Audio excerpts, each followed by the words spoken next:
Have you ever felt that as a Muslim woman, there are not enough Islamic programs out there dedicated to just you?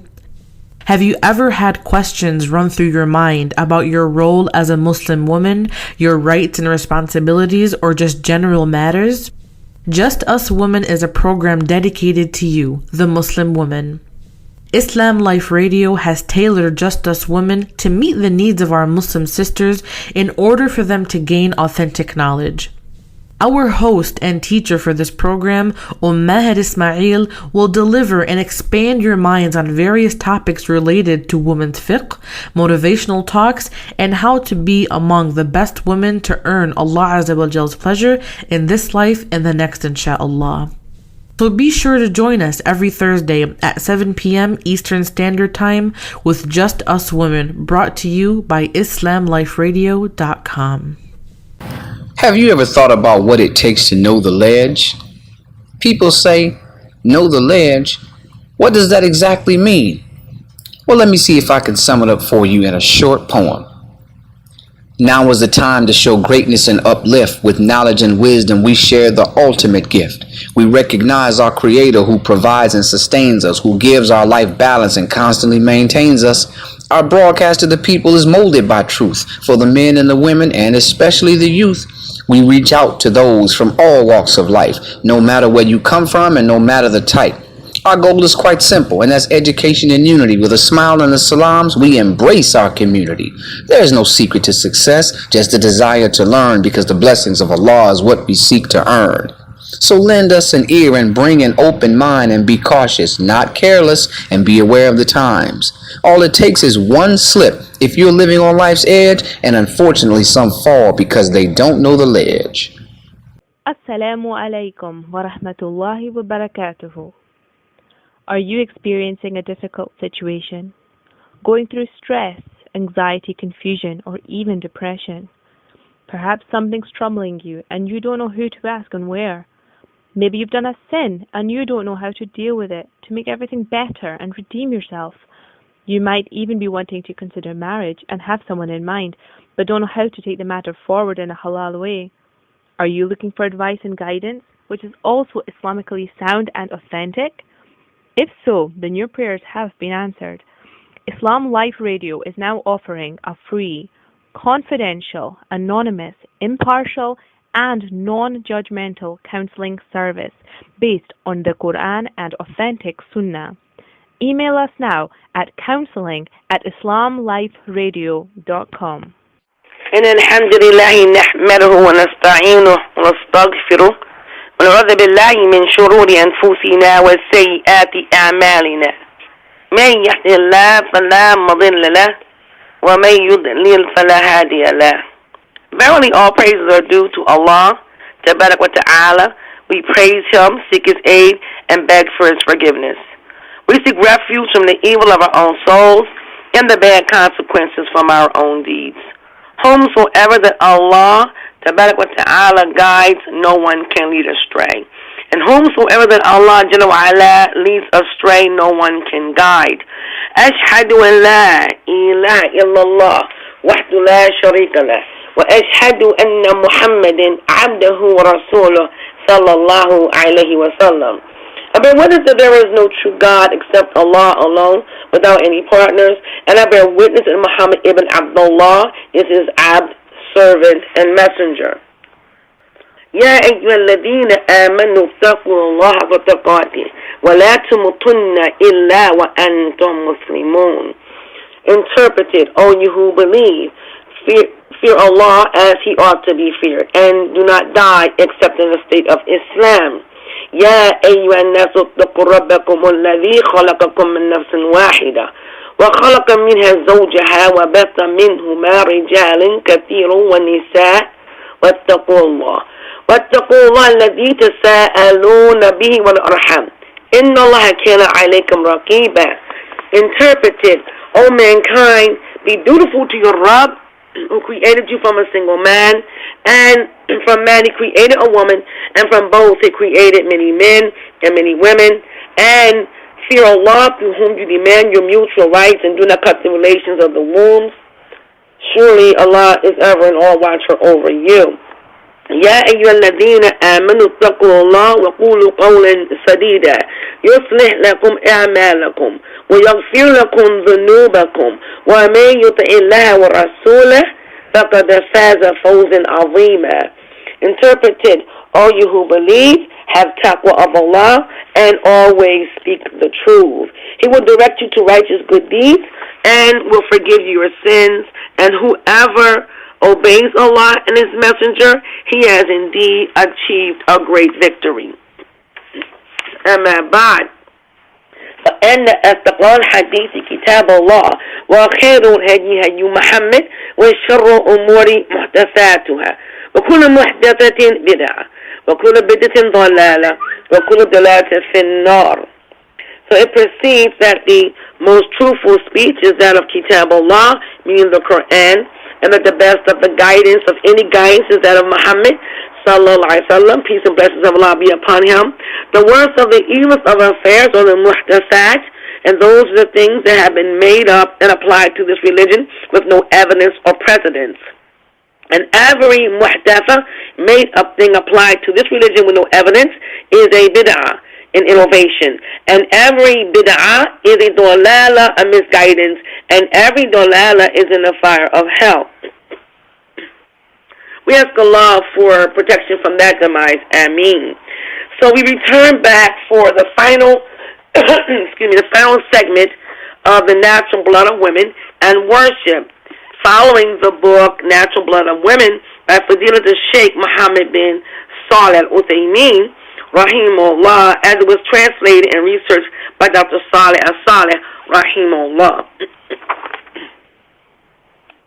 We've come to a discussion now regarding inhibiting the menstruation by the use of haid inhibitors, chemicals that will prevent bleeding or prevent the menstruation.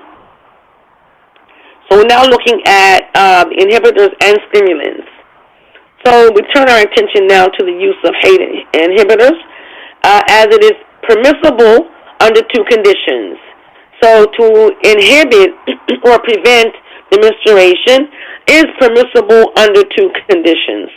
First, there is no associated harm on the woman because Allah Ta'ala has stated, as it has been interpreted in chapter 2 Al-Baqarah, verse 195, and do not throw yourselves in destruction. And do not throw yourselves into destruction. And also from chapter 4 and Nisa, as it has been interpreted in verse 29, then it's been mentioned that he said, and do not kill yourselves. And do not kill yourselves. Surely Allah is most merciful to you. Again, this is the interpretation. And do not kill yourselves. Surely Allah is most merciful to you. Now the second condition, if its use affects the husband. So if preventing the menstruation affects the husband in one way or another, then his permission should be sought first. His permission should be sought first. For example, if a woman is going through her iddah, meaning her waiting period after divorce, and the husband is obliged to spend upon her, then she is not allowed to prolong her iddah. She's not allowed to prolong her iddah by using chemicals that will prevent her menstruation in order that she can receive more of his spending. So again, this will be done for the intention of having the husband to continue to spend upon her while she's in her iddah. So she would extend the iddah just so that he could have to continue to spend upon her. So she should request his permission. In this case, she should request his permission. Similarly, it is not permissible to use such inhibitors without the husband's approval if it is known that the inhibitors will prevent her becoming pregnant. So again, she would have to have his approval if it is known that these inhibitors will prevent her becoming pregnant. It is better not to use these inhibitors except under the above conditions and when there is a real need for that, because leaving the matter as natural as possible is better for the balance of health and safety of the woman herself. Now we look at the use of chemicals that would induce bleeding. So this is the Haid stimulants, things that would induce bleeding. So it is again permissible under two conditions. First, there must be no abuse of its use. There must be no abuse of its use. For example, to excuse herself from certain mandatory acts of worship, like using stimulants right before the month of Ramadan, so as to be excused from fasting or from praying. So again, and we want to be careful of this matter as we are quickly approaching Ramadan to have a clear understanding of this issue. So again, she should not have the intention of stimulating or inducing bleeding so that it will interfere with the fasting and with the praying. So we should be very much careful of that. Now, the second condition.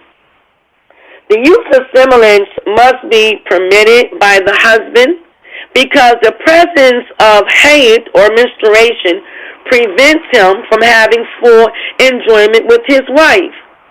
Also, if she was divorced, then this will quickly drop off the husband's right of returning her because it will hasten the end of her iddah. It will hasten the end of her iddah. This applies to the case when the declared divorce is of the type known as revocable divorce. Revocable divorce, in which the husband has the right to return his wife before the end of her iddah.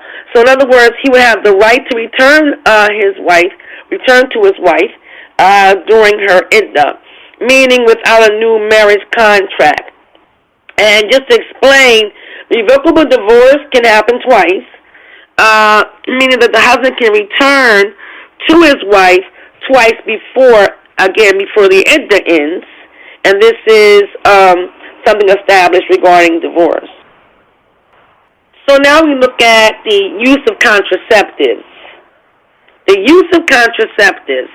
So the use of contraceptives also has two issues to be looked at. First, to completely prevent pregnancy.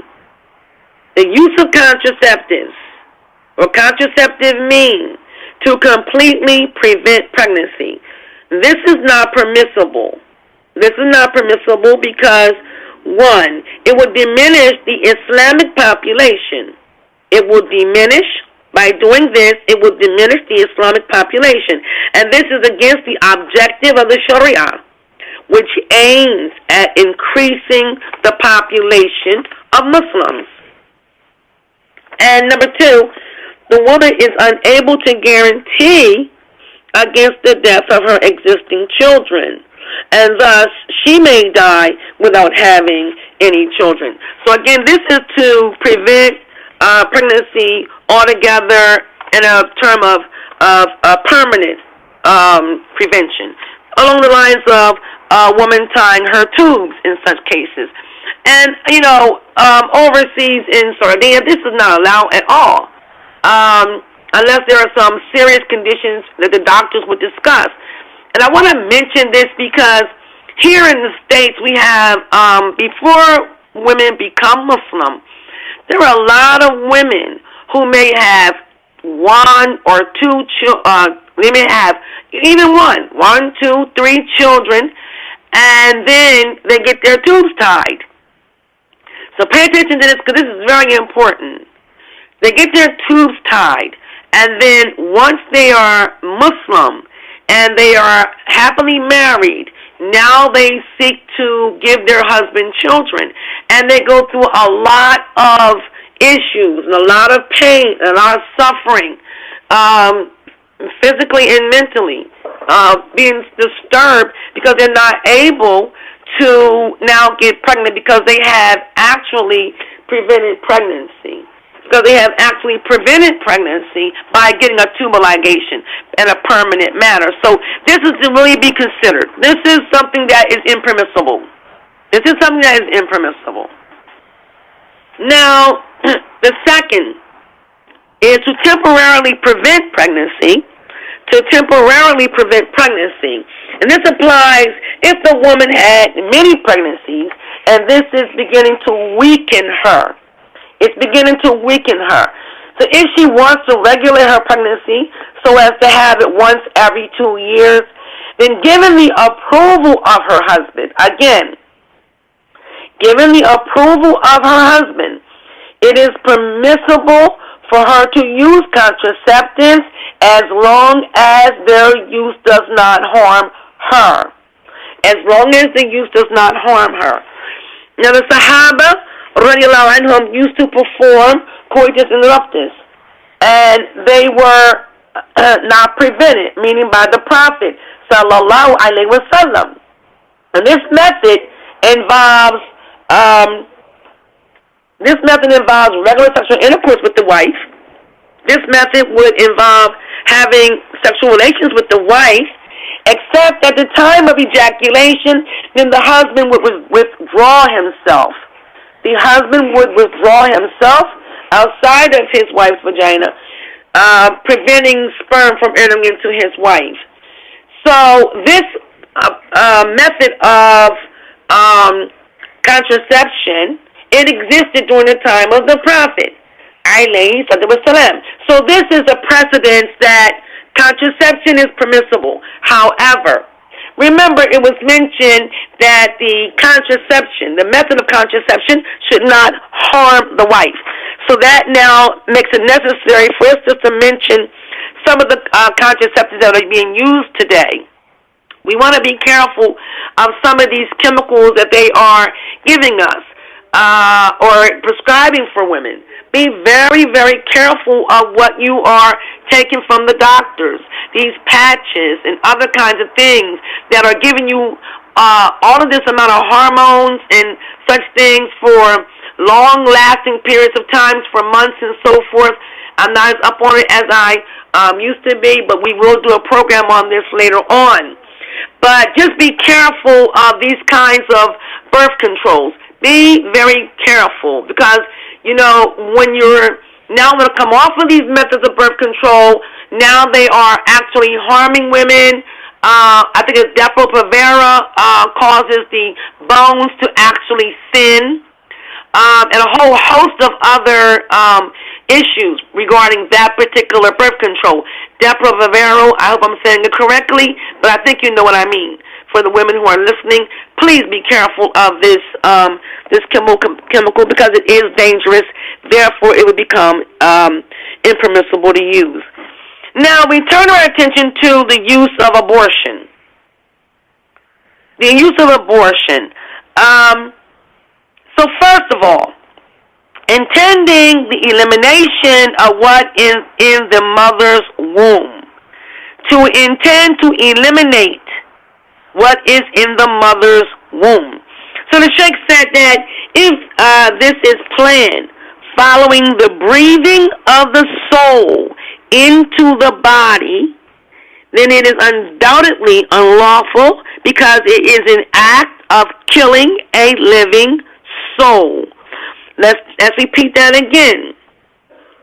If aborting is being done after the breathing of the soul into the body, it is undoubtedly unlawful because it is an act of killing of a living soul. So let's look at as it is described in the Sunnah.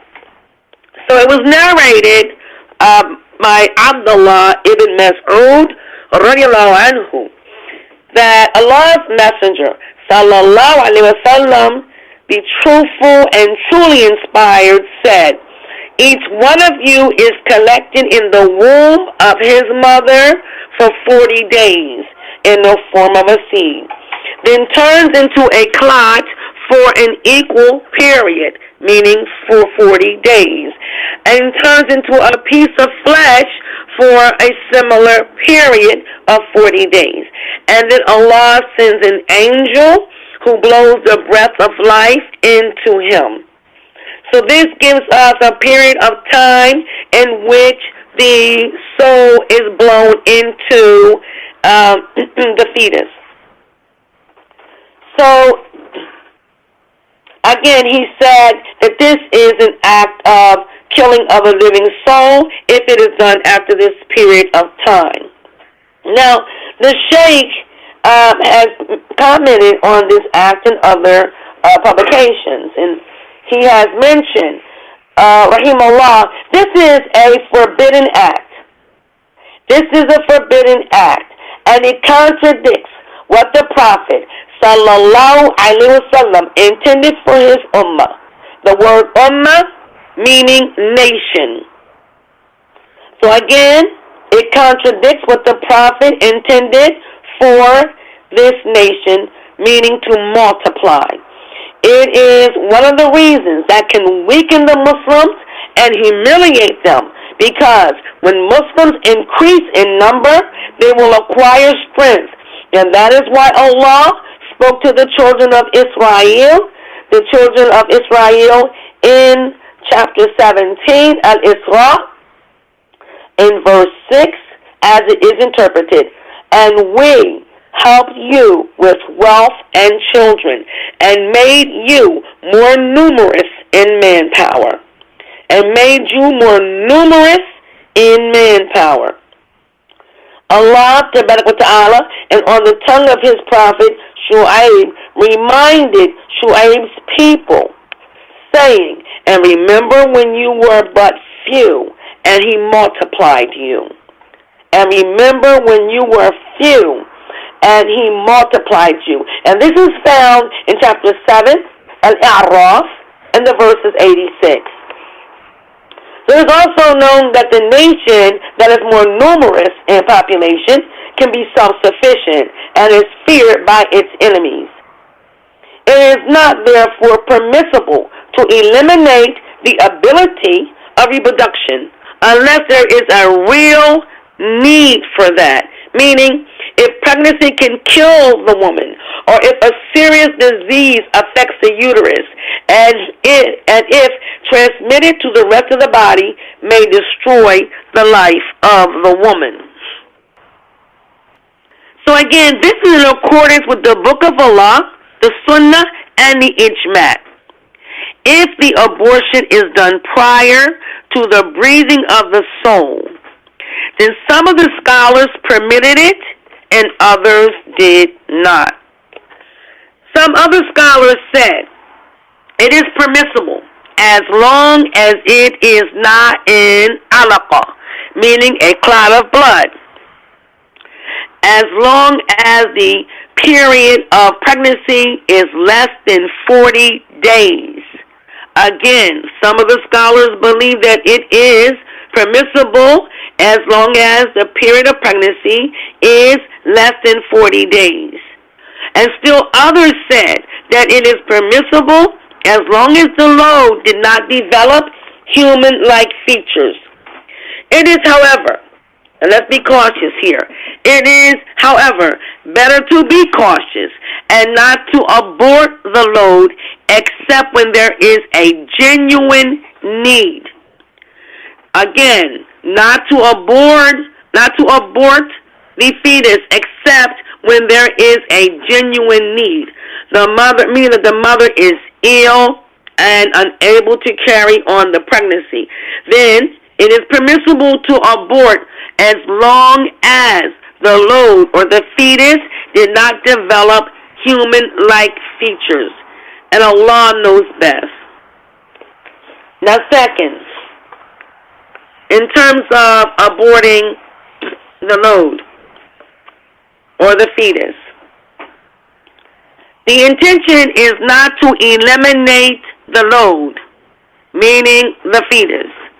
When abortion is done, at the end of the pregnancy period and towards delivery, then this is permissible as long as no harm is inflicted upon the mother and her newborn. Also,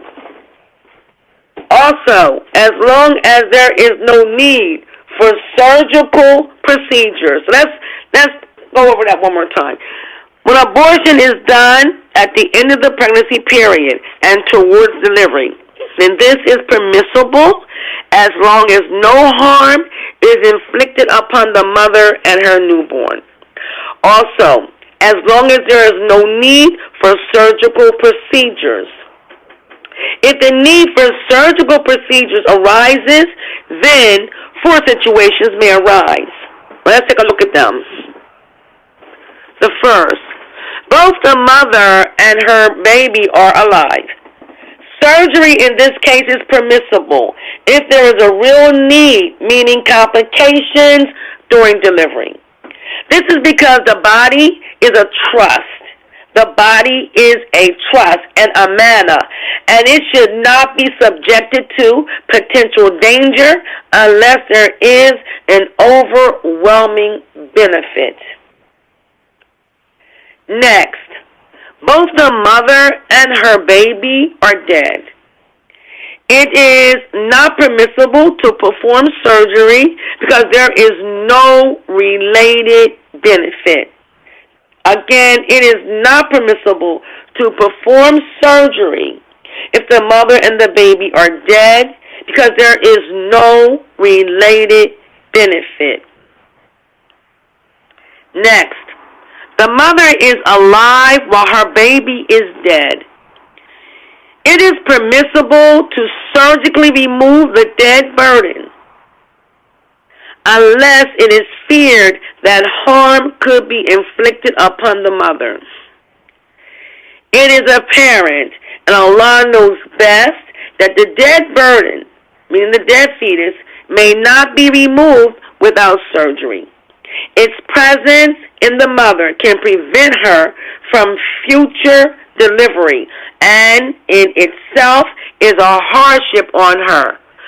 Furthermore, this may keep the woman as an ayam, or in English, a widower, if she was in a state of iddah following divorce from a former husband.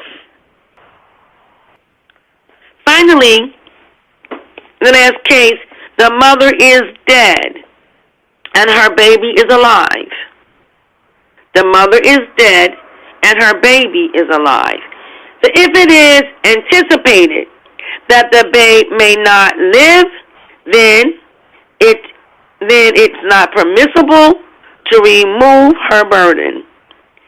If it is anticipated, however, that the baby may live and that part of it has come out, then it is permissible to conclude the delivery through surgical procedures.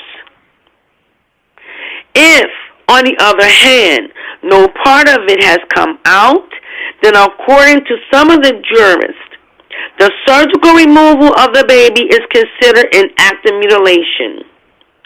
Again, it said that the surgical removal of the baby is considered an act of mutilation. The right position, however, is that the belly of the mother can be surgically opened to allow the release of the load, meaning the fetus, especially if there is no other way.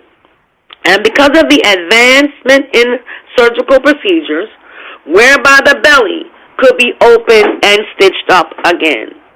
Also, because the safety of the one who is alive is greater than that of the one who is dead, that it is mandatory to rescue the one who is infallible with no sins. The newborn is free from sin, and Allah knows best. So let's look at a point of caution at this point. In all cases where it is permissible to abort, it is required to have the father's approval. And regarding this issue, Dr. Salih As-Salih said that he asked Shaykh Muhammad bin Salih Uthaymeen on Friday, the 17th of Muharram, 1413, which coincides with the 17th of July, 1992, that suppose there was a legitimate need from the pregnant woman to abort, and it was not possible to get the father's approval, then can she go ahead with the abortion? The Shaykh, Rahimullah,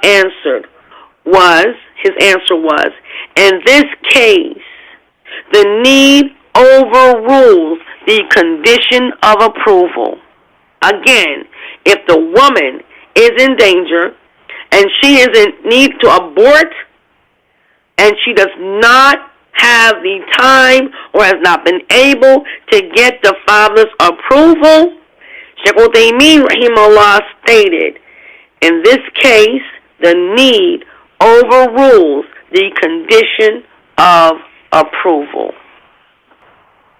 So he mentioned, and I will mention because of the importance of this matter, he said, I have finished what I have intended about this important subject.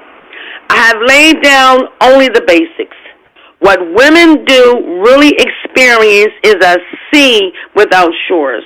The one with good vision can refer the details to the basics and deduce the proper degree.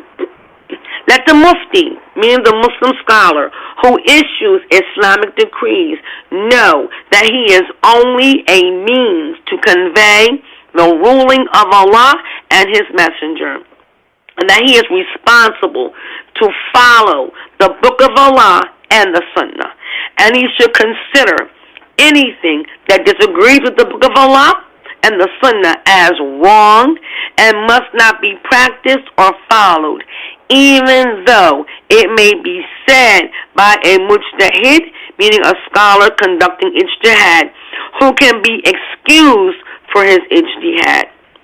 The one who knows that an ijtihad is in a certain matter was wrong, then he should not accept it. Again, if he knows that the ijtihad in a certain matter was wrong, then he should not accept it. It is mandatory that the mufti devote his attention purely for the sake of Allah. So again, it is mandatory that the mufti devote his intention purely for the sake of Allah, seeking Allah's help and His assistance, to be firm and guided towards what is right. It is a must that he considers, searches, and examines what is in the Book of Allah and in the Sunnah of the Prophet, and seek the explanations given by Muslim scholars and understand them. Many times, certain situations arise, and the person seeking the sayings of the scholars does not find the rulings that would make his heart satisfied, or the person may find nothing said. If the person returns to the Book of Allah and the Sunnah, depending upon his intention, knowledge, and understanding, he or she can come to a clear and close proof. It is a must that the mufti does not hasten to issue a religious verdict. When a person requires proper understanding and search, then the mufti should not rush, because he may come up with a wrong verdict and then regret it when it's too late. Again, when a problem requires proper understanding and search, then the mufti should not rush, because he may come up with a wrong verdict and then regret it when it's too late. When people know that a particular mufti gives proper regard and consideration towards the cases presented to him, people will trust him and consider his verdict. Or otherwise, if he hastens and rushes his verdicts, they may lose confidence in his verdicts, and thus he may be deprived he may have deprived himself and others from the benefit of his knowledge. Now we want to look at some questions and answers, various masail regarding menstruation. So first we'll look at the Haid inhibitors. What is the ruling regarding the use of Haid inhibitor pills during the month of Ramadan? Again, what is the ruling regarding the use of Haid inhibitors during the month of Ramadan? So again, to inhibit or to prohibit the menstruation during the month of Ramadan. So as long as there is no harm in their use, and as long as the husband permits this, then it is permissible to use these pills. However, it came to my knowledge that these measures can harm the woman. It came to my knowledge that these measures can harm the woman, especially when it is known that the release of blood by menses is a natural process. To prevent this natural way may cause certain harm to the woman. Also, the use of these pills can affect the regulation of the menstrual cycle itself, and that leaves her in doubt and confusion regarding the offering of her prayer and whether she is able to have sexual intercourse with her husband or not. So because of this and other associated reasons, Shaykh Uthaymeen said, I cannot say that the use of these pills is unlawful, but I do not like it and I do not encourage it. So again, he said, I cannot say the use of these pills is unlawful, but he said, I do not like it and I do not encourage it. I say that the woman should accept what Allah has ordained for her and should consider the answer of the Prophet sallallahu alaihi wasallam, peace and blessings of Allah be upon him, to his wife Aisha radiallahu anha, may Allah be pleased with her, when she had her menses after she made ihram for Umrah. And the Prophet asked Aisha, maybe that you got your menses? Maybe that you got your menses? And Aisha replied, yes. He, sallallahu alayhi wasallam, said, this is the thing which Allah has ordained for all of the daughters of Adam. Again, he said, this is the thing which Allah has ordained for all of the daughters of Adam. So the woman should then be patient and seek the reward from Allah. If she is unable to perform salah and fasting because of her menses, the door is still open for her to celebrate the praises of Allah, to give charity, and to do good to people. And such acts are great acts of worship. So let's remember that, because we get this a lot of questions about this, like our worship, if we're having our menses, then what can we do?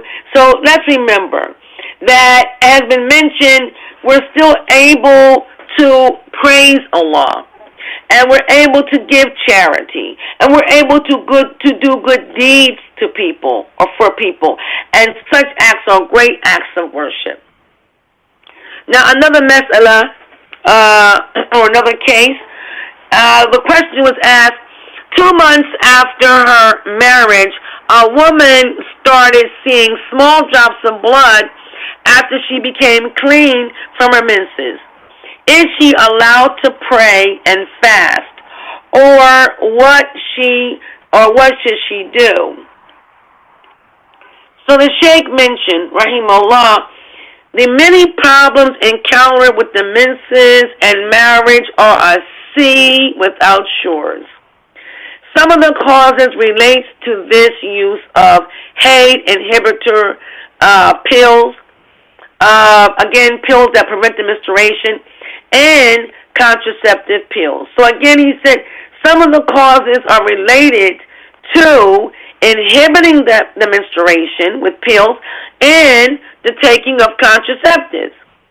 In the past, people did not used to encounter many of the existing problems. Again, in the past, he said, women did not encounter these problems that are existing today. And he said that this is regrettable. And you have to think about that.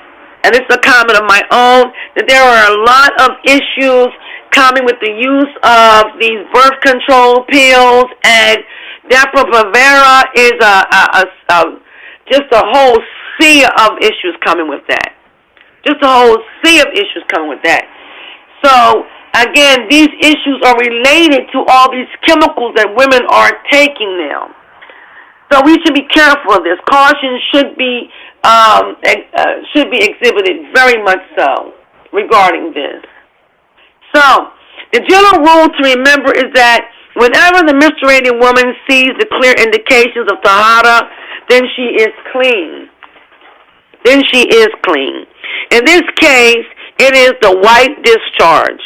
So again, he said, the general rule to remember is that whenever the menstruating woman sees the clear indications of tahara, which is ritual purity, then she is clean. In this case, it is the white discharge. Meaning that women know. All women know this discharge when you see it. What comes after tahara from yellowish discharges, wet discharges, or drops is not menses. Whatever follows that white discharge from yellowish discharges or wet discharges or drops is not menses, and therefore does not prevent the woman from praying, fasting, or engaging in sexual intercourse with her husband. Atiyah, radiallahu anha, may Allah be pleased with her, said, we never considered yellowish discharge as a thing of importance. Again, she said, we never considered yellowish discharge as a thing of importance. So meaning, the discharge after tahara was not considered as menstruation. Again, this means that the discharge after the tahara was not considered menstruation.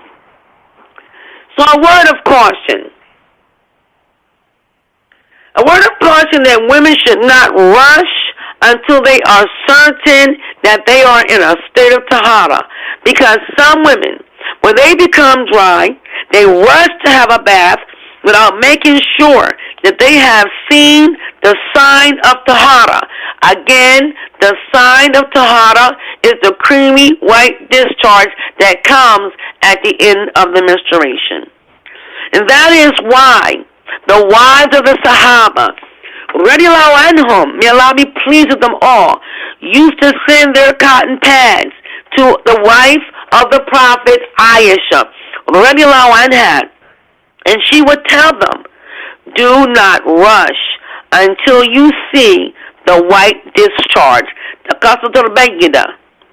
Do not rush until you see the white discharge. A third masala. A third issue. What about the wet discharge or the moisture? Is it pure or impure? So he said what is known, according to Muslim scholars, is that all that which comes out from the private parts of men and women and the rectum is impure except the semen, which is pure. Accordingly, what comes out from the woman is impure, necessitates ablution. This is what I was able to come up with regarding this issue, and after discussions with some of the scholars. Though I am still having a problem with this position because some women continuously have this kind of discharge. The solution, by making an analogy with the person who may have continuous release of urine, is for them to make ablution on time for salah. I then spoke to some physicians, he said, and accordingly I say, if this discharge is a bladder discharge, then the solution I described above holds.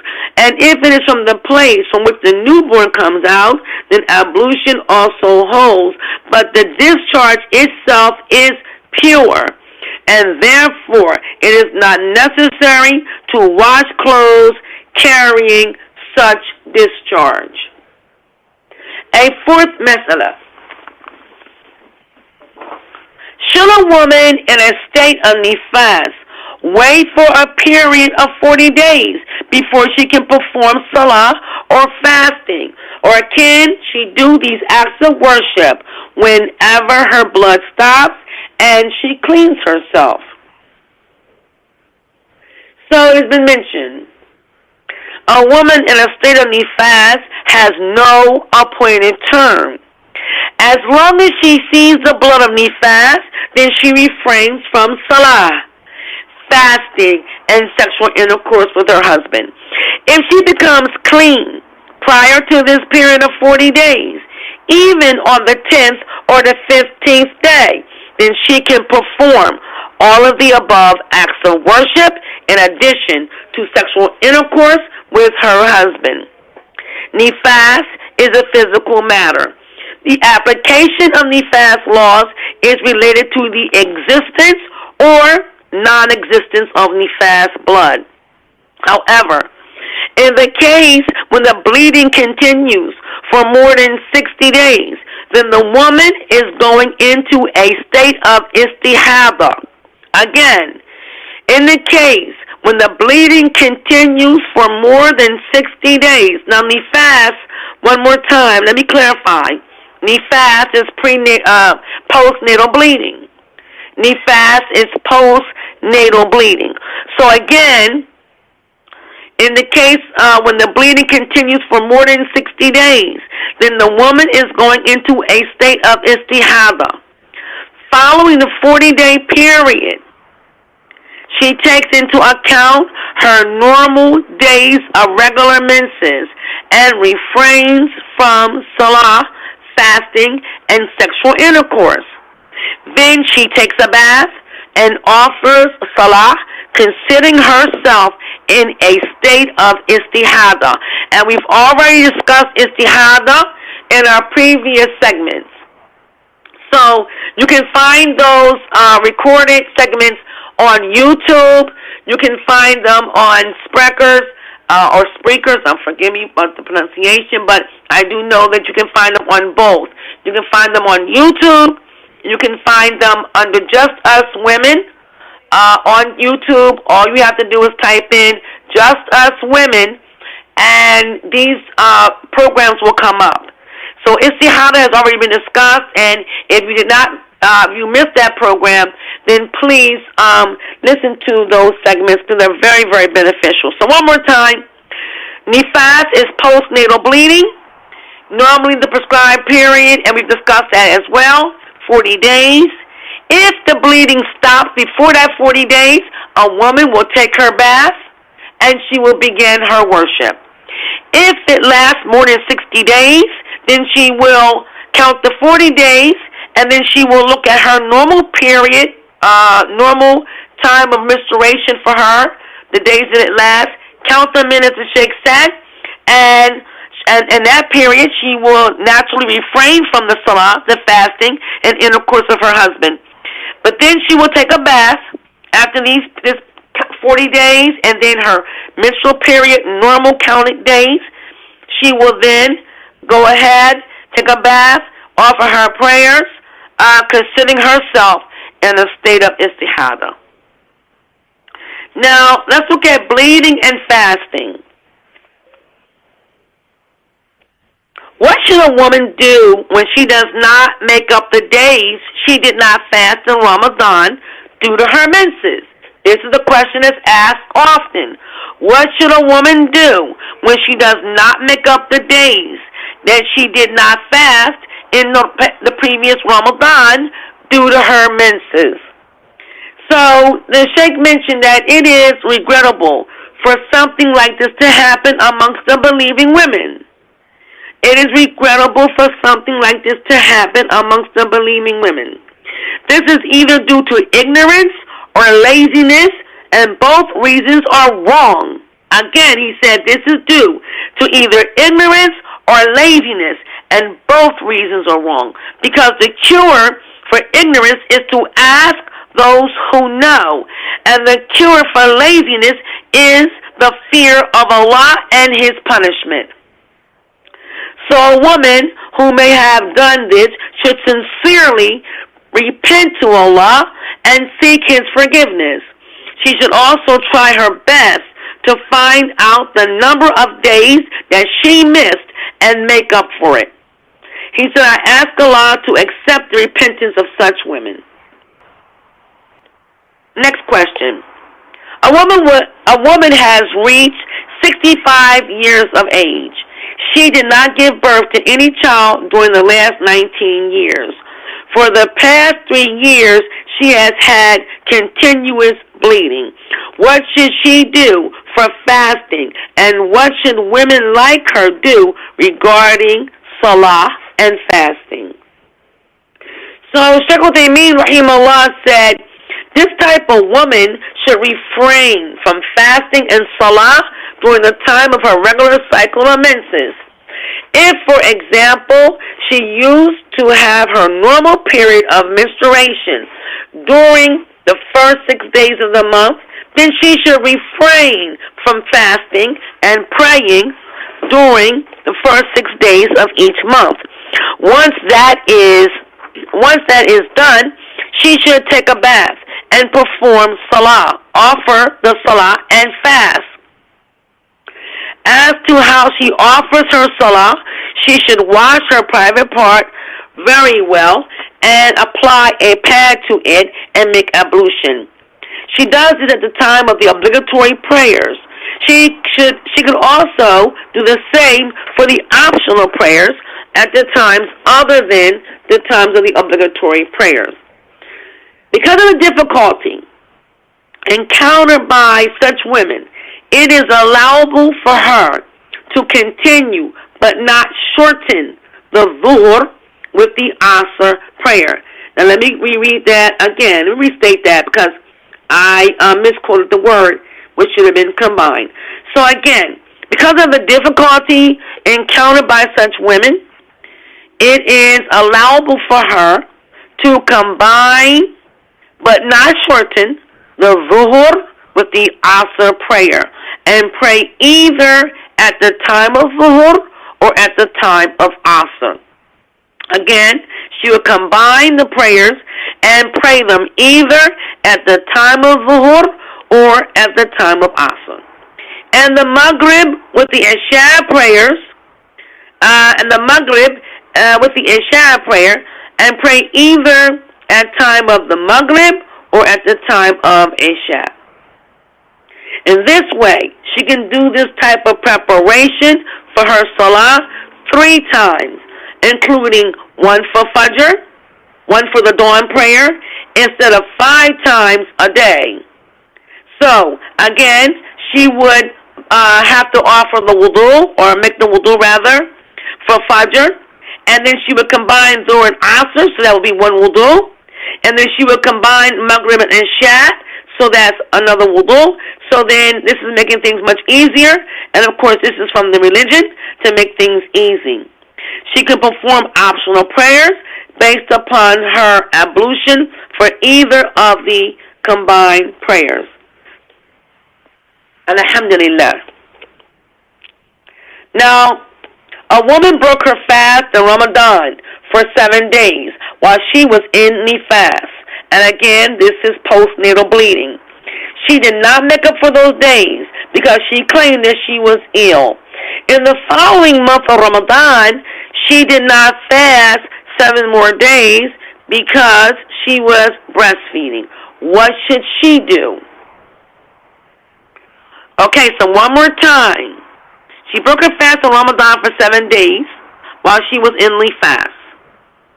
She did not make up for those days because she claimed that she was ill. And in the following month of Ramadan, she did not fast 7 more days because she was breastfeeding. So what should she do? So, indeed, he said, if indeed she was ill and could not make up for her first 7 days, then she is excused, though the following Ramadan had passed. So again, if she was in fact ill and could not make up for her first 7 days, then she is excused even though the following Ramadan had passed. If she was not really ill, but rather lazy, then she may have committed sin. She may have committed a sin and must sincerely repent to Allah. From Aisha, radiallahu anha, our mother Aisha, the wife of the Prophet, alayhi salatu wasalam. Aisha could not make up for some of her missed days of fasting. She could not make up for some of her missed days of fasting from a particular Ramadan up until the month of Sha'ban, meaning that the month precedes the fasting the next Ramadan. So we're now entering into Sha'ban, and this is the month before Ramadan. So she was not able to make up her days until Sha'ban. Narrated Aisha, radiallahu anha. She said, sometimes I miss some days of Ramadan, but could not fast in lieu of them except in the month of Sha'ban. So if the woman has a real excuse, then she can make up her missed days of fasting a year or even 2 years later, he mentioned. So one more time, Aisha stated, sometimes I miss some days of Ramadan, but could not fast in lieu of them, except in the month of Sha'ban. This hadith was recorded in the Sahih of Imam Bukhari. So the Sheikh said, if the woman has a real excuse, then she can make up her days, her missed days of fasting a year or even 2 years later. Mas'ala. A pregnant woman lost her burden in an accident following intensive bleeding. She was in her early stage of pregnancy. Is it permissible for her not to fast, or should she resume fasting? And does she commit a sin if she did break her fasting? So he said, I say, as Imam Ahmed said, the pregnant woman does not have menses. Women recognize that they are pregnant once their normal cycles of menses stop. Menses, as some scholars said, has been created by Allah as a means for providing nutrients, for the embryo. Once pregnancy occurs, menses stops. Some women, however, may continue to have menses after being pregnant. This is considered as true menstruation because the original menstruation was not affected by pregnancy, and hence all of the laws applicable to menses are applicable. The other kind of bleeding is accidental, due to the lifting of something or falling or something like this. This is not menstruation blood, but a bleeding from a blood vessel, and thus it does not prevent pregnant women from fasting or performing prayers. Again, her status is the same as that of a clean woman. So if a woman fell, or if a woman had some bleeding because of lifting something or falling or something like this, this is not menstrual blood. It is the bleeding of a vessel, and it should not prevent the pregnant woman from fasting or performing her prayers. Again, her status is the same as that of a clean woman, meaning ritually clean woman. In the case of an accidental delivery and the embryo or the fetus clearly has human features, then the post-delivery bleeding is considered by learned Muslim scholars as Nifaas. This is considered as Nifaas, postnatal bleeding. Thus, the woman should refrain from fasting and praying, and her husband should not have sexual intercourse with her until she becomes clean, meaning she is tahira. If the delivered load does not have human features, then her bleeding is not Nifaas, but spoiled blood, and that does not prevent her from salah, fasting, and etc. Learned Muslim scholars said that the least period upon which human formation occurs inside the mother's womb is 81 days. Again, the learned ulama said that the least period upon which human formation occurs inside the mother's womb is 81 days. In accordance with the hadith related by Abdullah ibn Mas'ud radiallahu anhu, in which the Prophet said, "Each one of you is collected in the womb of his mother for 40 days, and then he turns into a clot for an equal period of 40 days, and turns into a piece of flesh for a similar period of 40 days.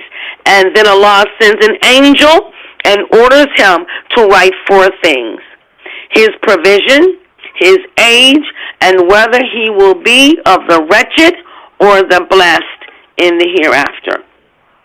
So it is not possible that the burden may acquire human formation prior to this period of 81 days.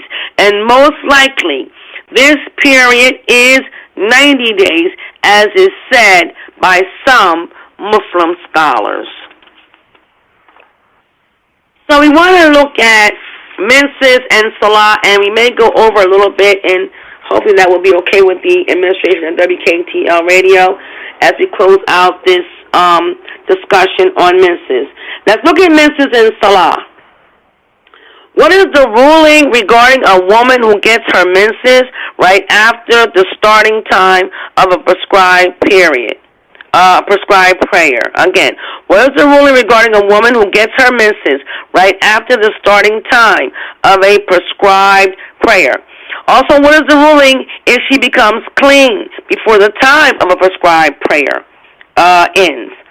So if a woman gets her menses during the prescribed time of a prayer and she did not yet perform this prayer while she is still clean, then she should make up this particular prayer in lieu of the saying of the Prophet sallallahu alaihi wasallam, whoever could get 1 rak'ah of salah in its proper time, then he has got the salah. So if she is able to get 1 rak'ah and then she had her menses before actually performing the salah, then she must make up this prayer once she becomes clean.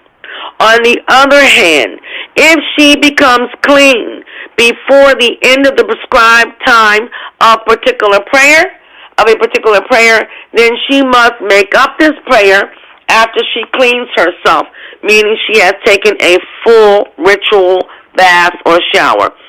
If her menses stops and she has enough time to perform only 1 rak'ah before sunrise, then it is a must upon her to make up for the Fajr prayer once she is clean. Also, if her menses stops and there is time only to perform 1 rak'ah before midnight, then she must make up for the Isha prayer once she cleans herself. But if her menses stops after midnight, then she does not have to make up for the Isha prayer, but she must pray Fajr on time. As Allah has stated, as it is mentioned in An-Nisa, the Surah An-Nisa, which is chapter 4, verse 103, in the interpretation of the meaning. And when you are free from danger, offer prayers perfectly. Verily, the prayer is enjoined on believers at fixed hours. Again, when you are free from danger, offer prayers perfectly. Verily, the prayer is enjoined on believers at fixed times. These prayers are specified prayers with specified times to perform them, and it is not allowed for a person to perform them before or after their prescribed times. Suppose a woman becomes clean from her menses before Salatul Fajr, the dawn prayer, but she took her bath after the commencement of the Salah time and fasted that day. Is her fasting correct? If a woman becomes clean during the month of Ramadan, 1 minute before the commencement of the prescribed time of Salatul Fajr, then she must fast that day, and her fasting is correct, and it is not mandatory upon her to make up the fast because she fasted while she was clean, even though she did not take her bath until after the rise of Fajr. So one more time, if a woman becomes clean during the month of Ramadan, 1 minute before the commencement of the prescribed time of Salatul Fajr, then she must fast that day, and her fasting is correct, and it is not mandatory upon her to make up the fast because she fasted while she was clean, even though she did not take her bath till after the rise of Fajr. This is similar to the case when a man has a wet dream, or in a state of janaba. He can have his suhoor, meaning his meal before Fajr, the pre-dawn meal, suhoor, fast, and take his bath after Fajr. So then he said, I want to caution some women who may think that if they get their menses after breaking the fast and before Isha, then their fasting was incorrect. This understanding is wrong. Their fasting is correct and complete, even if they get their respective periods 1 moment after sunset. So even if it is as close as 1 minute after sunset, then her fasting is correct. So this will end our discussion on the menstruation or the natural blood of women and worship, as it has been mentioned to us and left to us by the Fadilatul Shaykh Muhammad bin Salih Uthaymeen. We ask Allah to reward him tremendously for all of the benefit that he left behind for us to benefit from. Any more questions that you may have regarding this issue, there is a Facebook page, Just Us Women, and you are certainly welcome to post your questions there. I myself have a page on the Facebook, again, Ummu Maahir, Ismaa'eel on the Facebook, or you can even send questions to Hafidha at gmail.com. That would be HAAFIDHAH at gmail.com. So we're trying to make this as easy as possible for our sisters to perform the worships from Islam as they have been prescribed for us in the easiest manner. And with all of that said, I'm going to bring this program to a close. I ask Allah that if there's anything that has been said incorrect for myself, then first of all it's from me and Shaitan, and I ask Allah Ta'ala to forgive me for that. And if you have found any discrepancies, please contact me and ask me to clarify it or to recount anything that was said that was incorrect. So with that said, sisters, this evening, Subhanak Allahumma bihamdik, ashhadu an la ilaha illa ant, astaghfiruka wa atubu ilayk. Assalamu alaikum wa rahmatullahi wa barakatuh.